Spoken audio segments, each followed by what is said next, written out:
एक घड़ी मतलब 24 मिनट, आधी घड़ी 12 मिनट, फिर आधी में पुनियाद मतलब 2 मिनट। इतना भी सत्संग मिल जाए तो महाराज नैया पार, सारे पापों को समूल से नाश कर देता है। और वही तरम तारिणी भागवत भगवान हमारे समक्ष 7 दिनों के लिए उपस्थित है। एक बार मैं यही श्लोक बोल रहा था तो मेरे पास पर्ची पहुंच गई। बिहार में कथा थी हमारी, तो वहां पे एक लेटर आ गया कि महाराज आप कहते हो कि अनंत जन्मों के जब पुण्य उदय होते हैं तो सत्संग मिलता है, तो महाराज क्या हमारे अनंत जन्मों के पुण्य उदय हो गए जो हमें यह सत्संग मिल रहा है? उसने लिखा हुआ था लेटर में कि या तो हमारे अनंत जन्मों के पुण्य उदय हो गए, या ये जो मुझे मिला है वो सत्संग नहीं है। और ये बात हमारे आपके सबके मन में जगनी चाहिए। या तो आज हमारे सारे पाप मिट गए, हम बिल्कुल निर्मूल हो गए, और हमारे अनंत जन्मों के, कोटि जन्मों के पुण्य उदय हो गए तो हमें सत्संग मिला। लेकिन महाराज उन्होंने प्रश्न किया था हमसे कि हम माने कैसे कि हमारे पुण्यों का उदय हो गया, कैसे भरोसा हो? ध्यान से सुनना। मैंने यही प्रश्न अपने गुरुदेव भगवान से भी किया था, गुरु जी से। तो उन्होंने एक छोटा सा दृष्टांत बताया था, मुझे बात समझ में आ गई। उन्होंने एक कहानी सुनाई छोटी सी। उन्होंने कहा कि एक पति पत्नी थे, सेठ जी और उनकी सेठानी, घर में और कोई नहीं था। सेठ जी का व्यापार दूर दूर तक फैला हुआ था, अक्सर काम के सिलसिले में जाते थे 1 दिन 2 दिन के लिए। एक दिन फिर व्यापार के सिलसिले में सेठ जी को कहीं जाना था, तो सेठ जी ने अपनी सेठानी से कहा देख भाई मुझे अभी जाना पड़ेगा 1 हफ्ते के लिए, 7 दिन के लिए, जरा लंबा टूर है, तो मैं 7 दिन के बाद आऊंगा। सेठानी ने कहा क्या करोगे इतना पैसा कमा के? छोड़ो मत जाओ, क्या पता कब कौन सी सरकार है सारे नोट बंद कर दे। इससे क्या कमाना है, तो मत जाओ। सेठ ने कहा नहीं देख भाई रोजी रोटी का मामला है, जाना तो पड़ेगा। सेठानी ने अच्छा ठीक है, लेकिन आप बताओ आज कितने दिन में जाओगे? सेठ ने कहा पक्की बात है मैं 7 दिन में आ जाऊंगा। तो सेठानी ने कहा चलो ठीक है आप 7 दिन में आ जाना। और सेठ जी चले गए। रोज सेठानी घर में थी, रोज दिन गिनती, अब 4 दिन हो गया, 5 दिन हो गया, अब 6 दिन हो गया, अब 7 दिन हो गया, अब तो हमारे पति परमेश्वर कल आ ही जाएंगे। 7वां दिन भी गुजर गया, पति नहीं आए। उसने सोचा चलो हो सकता है काम बढ़ गया हो, 8वें दिन आ जाएंगे। सेठ 8वें दिन भी नहीं आया। ऐसे 10 दिन गुजर गया, महीना गुजर गया, नहीं आया। अब बेचारी रोज दरवाजे पे अपने चौखट पे खड़ी हो जाती, रोज बाट निकालती कि कब आएंगे कब आएंगे। 2-3 महीने जब गुजर गए तो एक दिन विरह वेदना इतनी बढ़ी उस सेठानी की कि वो बावरी हो गई। महाराज अपने घर में गई, जितने तिजोरी थे सब तिजोरी के ताले खोले, किसी में सोने चांदी के गहने भरे पड़े थे, किसी में रुपए भरे पड़े थे, किसी में जो है हीरे जवाहरात पड़े हुए थे। महाराज मन में सोचने लगी इन्हीं पैसों के लिए, इन्हीं आभूषणों के लिए, इन्हीं खजानों के लिए मैं अपने पति को दूर भेजी, जिसके वजह से आज मुझे ये वेदना सहनी पड़ रही। अरे ये खजाने मेरे किस काम के जब सेठ जी ही नहीं। और उसने सारी तिजोरियों को उठाया और छत पे चली गई, अपने अटारी पे चली गई, और बावरी होकर महाराज सारे नोटों को, सारे आभूषणों को, सारे सोनों को लुटाने लगे। महाराज किसी ने देखा अरे ये सेठानी आज क्या कर रही है, सारे धन को फेंक रही है। उसने गांव में हल्ला मचाया, अरे अरे सेठानी तो बावरी है गई, पागल है गई, चलो चलो। महाराज सारा गांव वहां पर उमड़ा और सबने जो है महाराज, किसी ने 100 के नोट, किसी ने 500 के, किसी ने 1000 के, किसी ने सोने के गहने लूटे, किसी ने 9 लाख का हार लूटा, किसी ने हीरा लूटा, और सब लूट लूट के माला माल हो गए। फिर गुरुजी ने मुझसे पूछा कि बेटा एक बात बताओ, जिन लोगों ने हीरे जवाहरात सोने चांदी लूटे थे उन्होंने क्या कर्म किया था? अचानक किसी ने अगर 1 करोड़ का कोई हीरा लूट लिया तो वो तो अचानक सेकंडों में करोड़पति बन गया। आखिर उसने ऐसा कौन सा काम किया था कि सेकंडों में करोड़पति बन गया? मैंने कहा गुरुजी काम तो कुछ नहीं किया। गुरुजी ने कहा नहीं, एक काम तो किया। मैंने कहा क्या? बोले कि किसी आदमी ने आवाज लगाई और आवाज सुन के सब सेठानी के छत के नीचे आए गए महाराज। बोलो राधे राधे। बस इतनी सी बात है, आप समझ लो। जब अपने अलग अलग भिन्न भिन्न अवतारों में हमारे ठाकुर जी अपने लीलाओं का धन आभूषण हीरा जवाहरात अपने तिजोरी में संचित करते हैं और उनके ठाकुर जी के विरह में जब राधा रानी की आतुरता बहुत बढ़ जाती है, जब राम के वियोग में सीता की आतुरता बहुत बढ़ जाती है, तो वही राधा वही सीता अपनी कृपा की अटारी पर चढ़ के इस सत्संग के, इस कथाओं के, इस लीलाओं के धन को लुटाने लगती हैं और हमारे और आपके जैसे अभागे मनुष्य भी लूट लूट के माला माल हो जाते हैं। हमारी योग्यता बस इतनी ही है, सेकंडों में हीरा पा गया हम माला माल हो गए। लेकिन एक काम तो करना पड़ेगा कि सेठानी के छत के नीचे आना पड़ेगा। ये राधा रानी रूपी जो सेठानी है ना, ये ठाकुर जी रूपी सेठानी है ना, उसके छत के नीचे आना पड़ेगा। जैसे हैं वैसे, सजने धजने की आवश्यकता नहीं। सजने धजने का मतलब कि बनावटी बना, यहाँ पे बन के नहीं आना। मतलब कि अंदर से तो महाराज कुछ और हैं और बाहर से कुछ और हैं, इस दरबार में ये स्वागत नहीं। जैसे हो, हम पापी हैं, ठीक है ठाकुर जी, जैसे तुम्हारे बस आ जाना। ठीक यही बात है। हमारे तो अनेक पाप हैं और रोज मनसा वाचा कर्मणा किसी न किसी विधि से पाप हो ही जाते हैं। लेकिन जो इस छाया के नीचे आ जाता है ना, देखो सूरज जब सुबह सुबह निकलता है तो कभी वो ये नहीं देखता कि अरे ये तो मुझे सूर्य अर्घ नहीं देता, मैं इसके घर रोशनी नहीं दूंगा, ऐसा तो नहीं है। वो तो बराबर सबके घर में रोशनी देते हैं, चाहे कोई सूर्य अर्घ देता हो, चाहे सूर्य भगवान को कोई प्रणाम करता हो या गालियां देता। लेकिन उनकी बात अलग है महाराज की, सूर्य भगवान सुबह सुबह निकले और पता चला हमारा दरवाजा ही बंद है, पर्दा पड़ा हुआ है, खिड़कियां बंद है, तो रोशनी कैसे आएगी? नहीं आएगी ना। ठीक यही बात है। भागवत भगवान तो इस कलिकाल में इतने सुलभ हो गए हैं, इतने सुलभ हो गए हैं कि हर जगह उनकी किरण उपस्थित है। लेकिन आज का मानव इतना अभागा है कि उसने अपने दरवाजे बंद कर रखे हैं, खिड़कियां लगा रखी हैं, पर्दे लगा रखे हैं। सूरज की रोशनी दरवाजे पे आके भी क्या करेगी? एक काम करना है, इसकी कृपा के नीचे आ जाना है। ये ठाकुर जी, इनकी कृपा की दरबार लगी हुई है और हमें 7 दिनों तक इस छाया में बैठना है। 7 दिनों तक इस छाया में बैठना है। ये लाभ किसी और चीज में नहीं मिल सकता। आप लोगों ने वो कथा सुनी होगी, जब मां जानकी का पता लगाने के लिए हनुमान जी लंका जाने लगे, तो जैसे लंका में प्रवेश किया तो लंकिनी नाम की राक्षसी दरवाजे पे मिल गई। लंका नाम लंकिनी एक निशिचरी, अशोक चले से मोहिनी दरी। वो दरवाजे पे पहरा देती थी महाराज की, कोई चोर अगर अंदर गया तो पकड़ लेती थी। और जैसे हनुमान जी बेचारे छोटा सा रूप बना के जा रहे थे, लंकिनी ने पकड़ लिया, रुक कहां जा रहा है? सो का चले से मोहिनी दरी, जाने से नहीं मरम सठ मोरा, अब मोर आहार जहां लगी चोरा, तो मेरी निंदा करके अंदर जा रहा है। पकड़ लिया हनुमान जी। लेकिन हमारे हनुमान जी तो अलबेले हैं महाराज, उन्होंने ना बेचारी से पूछा कि तूने क्यों पकड़ा, ना ये कहा कि मुझे जाने दे। हनुमान जी ने बस एक ही काम किया, क्या?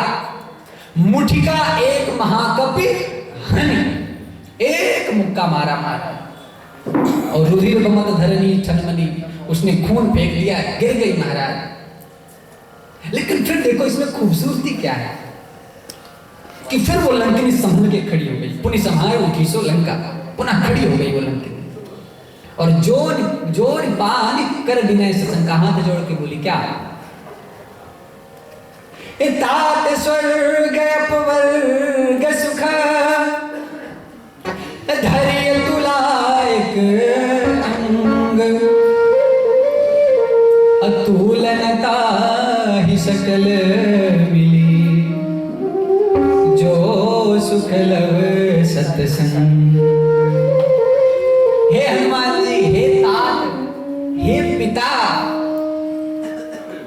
हे तात, स्वर्ग अपवर्ग के सारे सुख तराजू के एक पलड़े में रख दिया जाए और दूसरे पलड़े में सत्संग के एक क्षण की महिमा रख दी जाए, केवल एक क्षण का सत्संग।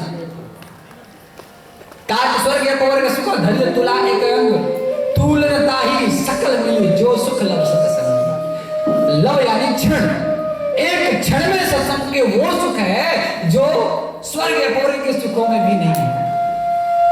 अच्छा, अब जरा आप सोचो कि ये कौन सा सत्संग है महाराज? हनुमान जी ने मुक्का मारा, वो कह रहे वाह वाह बड़ा बढ़िया सत्संग हुआ। ये कोई सत्संग है? अगर ये सत्संग है तो चलो आपस में भी एक मुक्के का सत्संग कर लो। ये भाई ये सत्संग तो है नहीं, लेकिन फिर लेकिन सत्संग की महिमा क्यों गा रही? सत्संग उस विधा का नाम है, उस क्रिया का नाम है जिस विधि से हमारा मन क्षण भर के लिए भी ठाकुर की तरफ मुड़ जाए। फिर वो चाहे मुक्का खा के मुड़े, भजन करके मुड़े, कथा श्रवण करके मुड़े, मंदिर जाके मुड़े, घर में मुड़े, लेकिन मुड़े उसका नाम ही सत्संग है। अगर हम 7 दिन यहां बैठे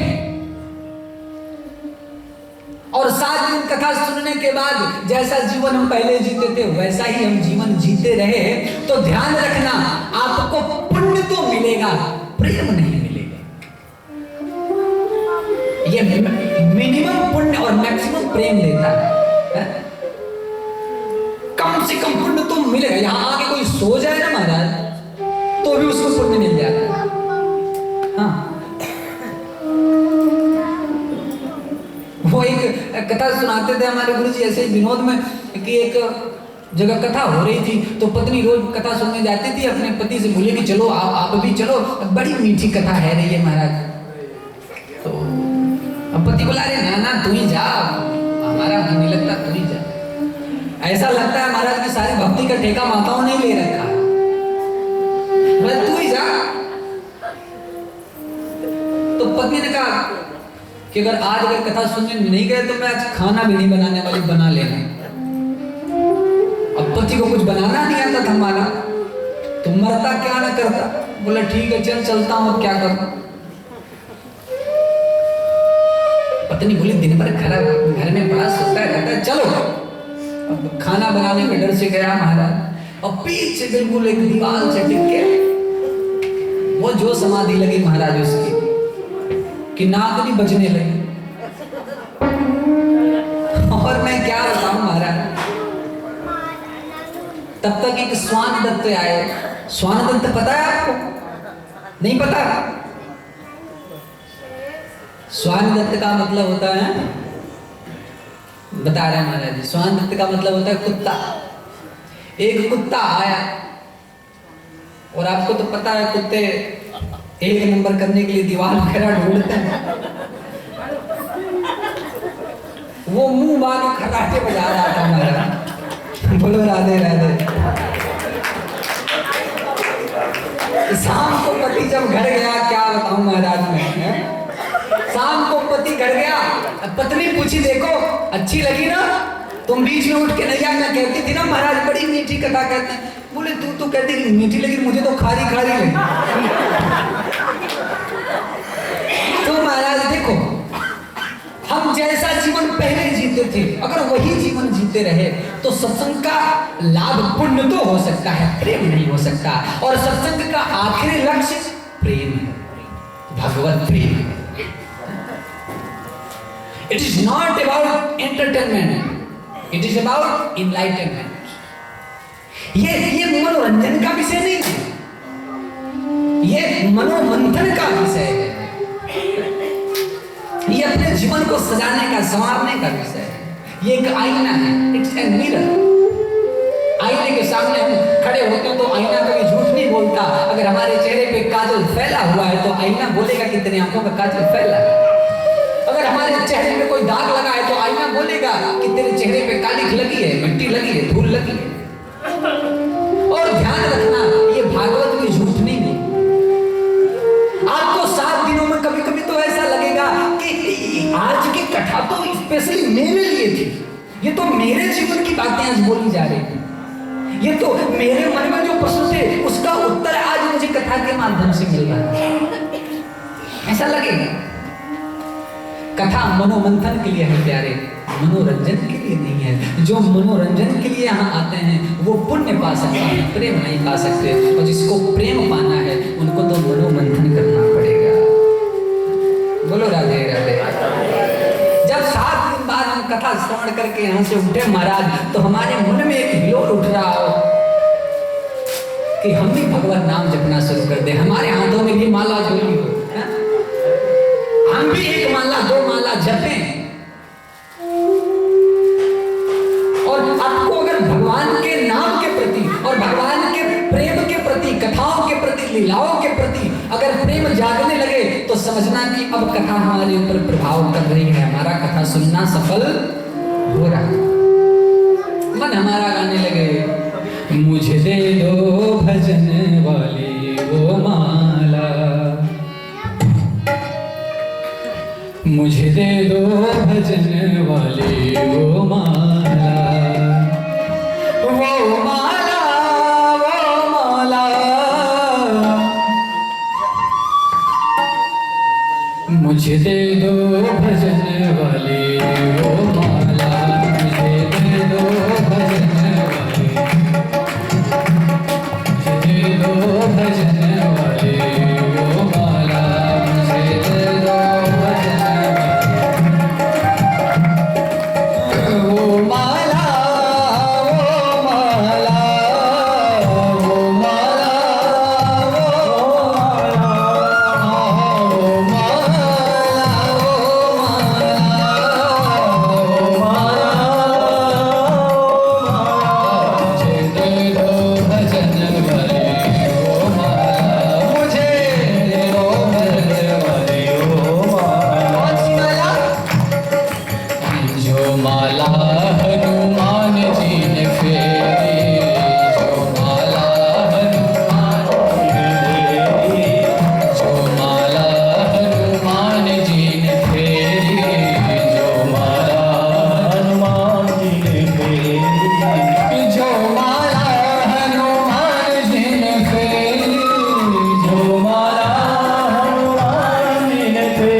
वीरों को खा गए राम लाला, वो झूठे वीरों को खा गए, झूठे वीरों को खा गए राम लाला, झूठे वीरों को खा गए राम लाला। मुझे दे दो भजन की वो माला, मुझे दे दो भजन की वो माला।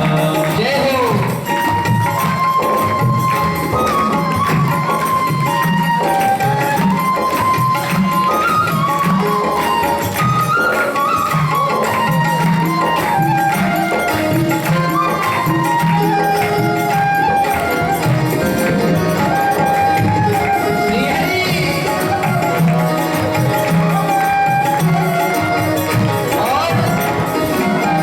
और किसने माला जपी? जो माला मीरा बाई